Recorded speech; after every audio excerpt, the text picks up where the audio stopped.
Donc voilà, une fois que vous avez configuré ESLint et Prettier, on va pouvoir s'attaquer à la configuration de la librairie du framework, je veux dire Bolt, qui est mis à disposition par Slack, qui va nous aider justement à créer des applications et des bots Slack. Donc ça, c'est un framework qui est plutôt qui est mis à disposition pour les développeurs JavaScript et TypeScript, donc il y a un support TypeScript dessus.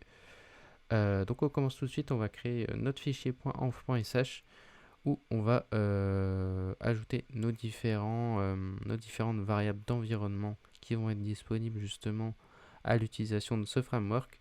Donc on aura besoin de Slack Singing Secret et de Slackbot Token. Ces variables d'environnement, on va pouvoir aller les récupérer dans notre tableau de bord de Slack API quand on aura créé notre application dans le dashboard Slack. On verra ça tout à l'heure de toute façon.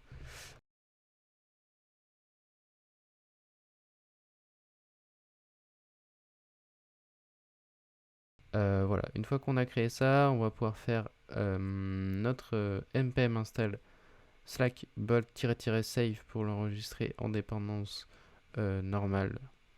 Vu que c'est pas des dev dependencies, on aura besoin de tout le temps de ce framework. Euh,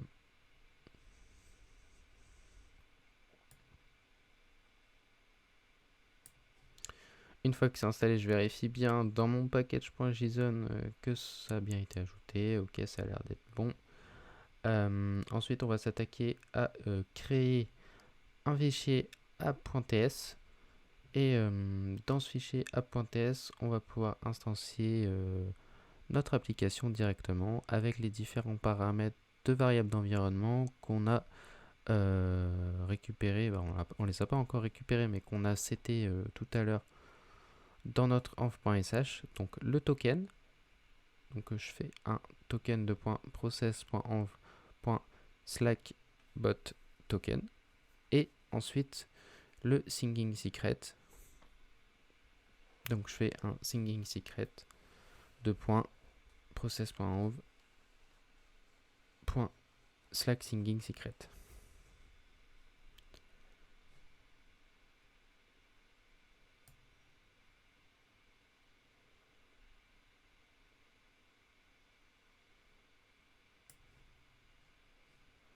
Ensuite, on va pouvoir exporter notre const app par défaut, export default app, et on va pouvoir se rendre dans notre serveur.ts et instancier justement notre serveur. Donc j'instancie mon serveur avec une méthode anonyme qui va être asynchrone. Voilà, dedans je fais un await app.start entre parenthèses process.env.port ou alors le port par défaut qui est le port 3000 si ça n'a pas été seté dans les variables d'environnement. Et voilà, je vais ajouter un petit console log pour spécifier quand mon application est running. Donc console.log bolt app is running in port process.env.port ou 3000. On va simplifier un peu tout ça en exportant ça dans une variable port qu'on va récupérer et qu'on va rajouter au app.start et au console log pour que ce soit un peu plus clair. Donc voilà, le app.start, on se rappelle, c'est notre instance d'application Bolt qui est en fait derrière, c'est tout simplement un serveur Express qui tourne.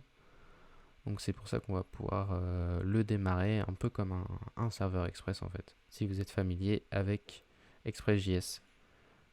Ensuite, on va tester si notre application fonctionne avec un npm run build. Ça a l'air de compiler. Ensuite, une fois qu'on a build, on va pouvoir faire un npm start et checker que notre serveur se lance bien. Donc voilà, là on voit que le serveur, il y a une grosse stack trace d'erreurs dans notre console log, dans notre console, pardon. Mais donc ça c'est normal parce qu'on n'a pas seté les bonnes valeurs d'API dans la configuration de l'application tout à l'heure, parce qu'on les a pas encore. Mais on peut voir que Bolt a bien démarré Seulement, il manque les valeurs qui sont dans le env.sh qu'on va récupérer dans la prochaine vidéo. A tout de suite.